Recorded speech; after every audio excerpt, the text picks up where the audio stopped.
Good morning and welcome back student to Shanti Kunj online classes. तो बच्चों, आज हम पढ़ेंगे जल एक बहुमूल्य संसाधन। चैप्टर नंबर 15 है और पेज नंबर 118 है। जल्दी से ओपन कीजिए और पढ़िए।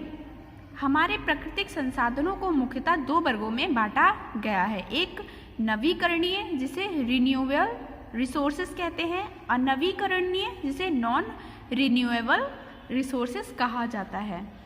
नवीकरणीय संसाधन वे हैं जो या तो कभी समाप्त नहीं होंगे या जिनकी प्राकृतिक प्रक्रमों द्वारा एक निश्चित समय में पुनः स्थापन हो सकता है। जल भी एक प्राकृतिक नवीकरणीय संसाधन है। पृथ्वी के लगभग 3/4 भाग पर जल है। जल तालाब, नदी, झील, समुद्र में पाया जाता है। हालांकि हम प्रायः सुनते हैं कि कई जगहों पर जल की कमी है। इसके मुख्य कारण क्या क्या हो सकते हैं?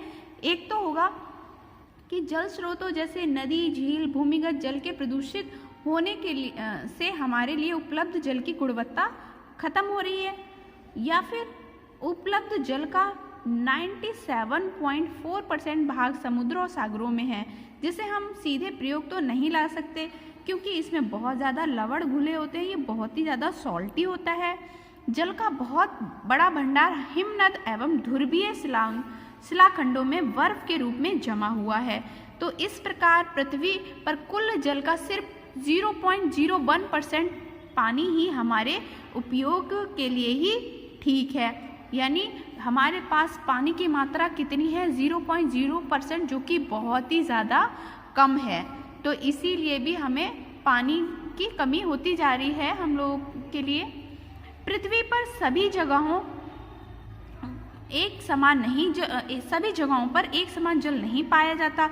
कुछ स्थानों पर बाढ़ की स्थिति रहती है तो कुछ जगहों पर सालों वर्षा होती ही नहीं और वो रेगिस्तान जैसा माहौल वहाँ बना रहता है।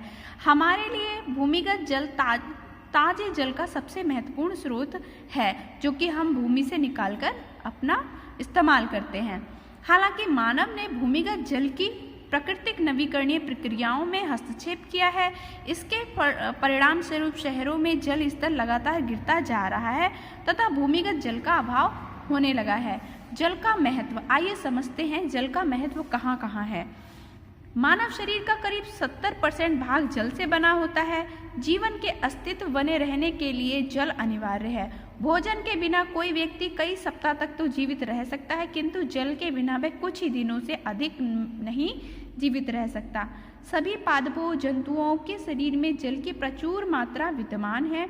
मनुष्य एवं जंतुओं में कई जैव प्रक्रमों जैसे भोजन का पाचन, शरीर द्वारा पोषक तत्वों का अवशोषण, शरीर के विभिन्न भागों में पोषक तत्वों का वितरण या शरीर से अपशिष्ट पदार्थों के निष्कासन हेतु हमें जल की जरूरत ही पड़ती है। जल हमारे शरीर के तापमान को कंट्रोल करता है, नियंत्रित करने में भी हमारी मदद करता है।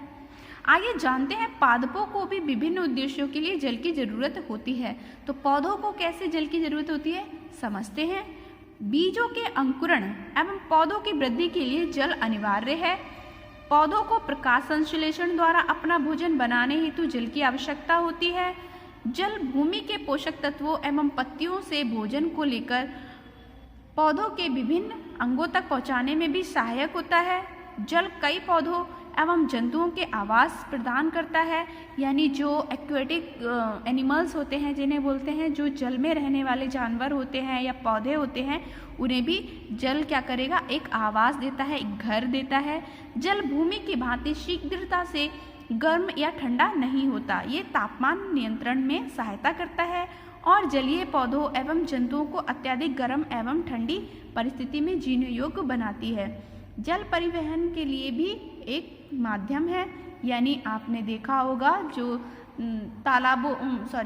समुद्रों में पनडुब्बी वगैरह होती हैं, तो वो परिवहन का काम करते हैं। उपयुक्त कार्यों के अलावा जल हमारे लिए कई अन्य तरह से भी काफ़ी उपयोगी है। ये भोजन पकाने, कपड़े धोने, पीने और विद्युत बनाने के लिए भी आवश्यक है।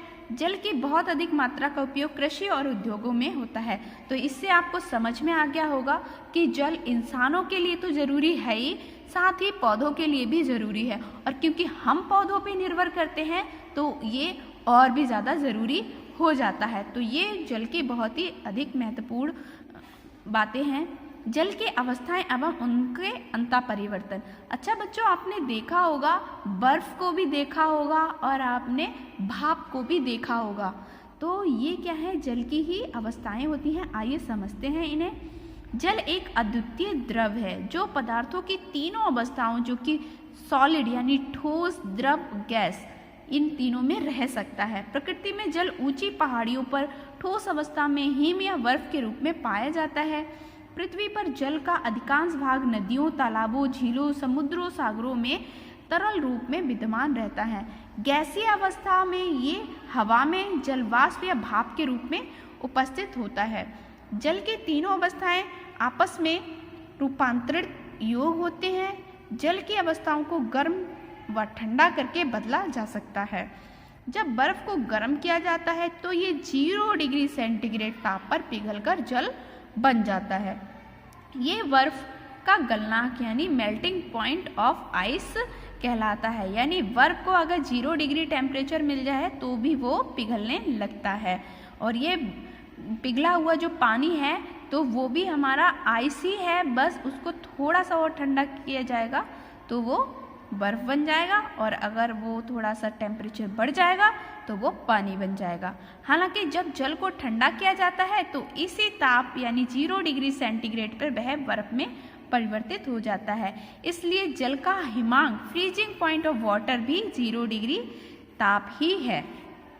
जल सभी तापक्रमों पर जलवाष्प में बदल जाता है। यह प्रक्रिया वाष्पन या एवापोरेशन कहलाती है। यानी सभी जब जल हमारा भाप में बदल जाता है तो वो वाष्पन कहलाता है। यद्यपि जल को जब गर्म किया जाता है तो बदलाव तेजी से हो जाता है। जब और अधिक ऊष्मा दी जाती है तो ये प्रक्रिया और तीव्र हो जाती है। जल 100 डिग्री सेंटीग्रेड पर उबलने लगता है। आपको पता होगा जब जल का बॉइलिंग पॉइंट क्या होता है कि वो जब 100 डिग्री जब वो उबलने लगता है तो वो 100 डिग्री टेम्परेचर होता है और इसे ही जल का क्वथनांक या बॉइलिंग पॉइंट कहते हैं, जिस पे वो उबलता है। ये वह तापक्रम है जिस पर जल तेजी से भाप में बदला जाता है। जब भाप को ठंडा किया जाता है तो ये पुनः जल में बदल जाता है। इस प्रक्रिया को संघनन कहते हैं। आपने देखा होगा, आपने चाय बनाई होगी और गर्म चाय के ऊपर अगर आपने कोई प्लेट रख दी तो क्या होगा, थोड़ी ही देर में वो जो भाप प्लेट के ऊपर जमा होती जाएगी, क्योंकि प्लेट ठंडी है तो उस पर अब पानी की कुछ बूंदें आ जाएंगी तो वो क्या बन गया, फिर से वो जल बन गया। इसका मतलब उसमें कौन सी प्रक्रिया हुई, उसमें संघनन नाम की प्रक्रिया हुई। बर्फ का गलनांक ज्ञात करना। बच्चों ये क्रियाकलाप है, इसका प्रयोग करके आप बर्फ का गलनांक निकाल सकते हैं। हम पढ़ेंगे अवस्था परिवर्तन को निम्नलिखित रूप में सारांशित किया गया है। बच्चों इस समीकरण को ध्यान से देखना और इसे समझना। देखो ये जो एक लाइन दिख रही है और ये एरो का निशान है, इसका मतलब यहाँ से यहाँ पर आना। यानी बर्फ को अगर हमने पिघाला तो वो जल बन गया। जल को अगर हमने क्वथनांक गर्म किया तो वो भाप बन गया। अब हमने भाप यानी गैस को संघनन किया तो वो द्रव बन गया। यानी भाप को हमने ठंडा किया तो वो पानी बन गया। और अब हमने पानी को जमाना शुरू किया तो वो बर्फ बन गया यानी ठोस बन गया। आ गया समझ में? बर्फ का गलना एवं जल का बाष्पन ऊष्मारोधी अभिक्रियाएं हैं, अर्थात इसे ऊष्मा ऊर्जा की आवश्यकता पड़ती है। यानी ऊष्मा शोषी अभिक्रियाएं कौन सी होती हैं, जिसमें ऊष्मा की यानी टेम्परेचर की ज़रूरत पड़ती है।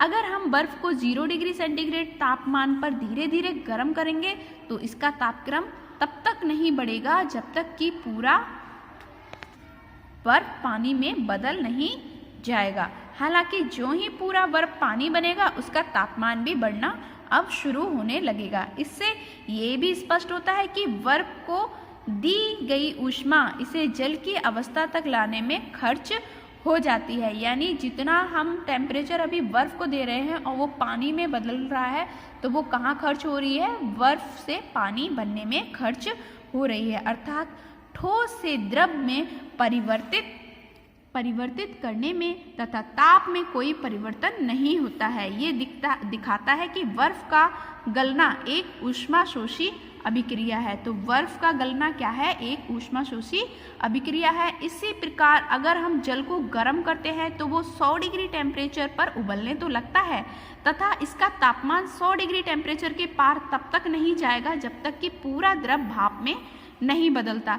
जैसे ही पूरा द्रव भाप में बदल जाएगा तो क्या होगा? उसका टेम्परेचर भी बदल जाएगा। क्योंकि ऊष्मा की आपूर्ति रुकती नहीं है, ऊष्मा एक बार फिर अवस्था परिवर्तन में उपयोग कर ली जाती है। यानी 100 डिग्री टेम्परेचर पर दी गई कुल ऊष्मा जल को भाप बनाने में खर्च हो जाती है। अतः जल का बाष्पन एक ऊष्माशोषी अभिक्रिया है। यानी जल का जो जल से भाप बन रही है वो भी क्या है? एक ऊष्माशोषी अभिक्रिया है। दूसरी तरफ जल की ठोसकरण यानी बर्फ में बदलना एवं जल वाष्प का संघनन यानी जल में बदलना ऊष्माक्षेपी अभिक्रियाएं हैं। तो बच्चों दोनों में अंतर समझ में आया। ऊष्माशोषी जो ऊष्मा अब्जॉर्ब करती हैं अपने अंदर वो ऊष्माशोषी, और जो ऊष्मा को निकालती हैं वो ऊष्माक्षेपी अभिक्रियाएं कहलाती हैं। अर्थात इन प्रक्रियाओं में ऊष्मा ऊर्जा मुक्त होती है, ऊष्मा खत्म होती है। यानी जो ठंडक हो रही है वो क्या है कहलाती है? ऊष्माक्षेपी, और जो गर्माहट आ रही है वो क्या है? ऊष्माशोषी। दोनों में अंतर समझ में आ गया ना बच्चों? तो बच्चों अब आपका होमवर्क है, आपको ये रिक्त स्थानों की पूर्ति कॉपी में करने हैं और अपने आप से करने हैं। आपको खुद ही ढूंढने हैं जितना चैप्टर पढ़ाया है उसमें से, और अपने आप से आपको अब बाकी का चैप्टर भी कंप्लीट करना है। हम अगली क्लास में उसे कंप्लीट करेंगे। तब तक के लिए बाय बाय।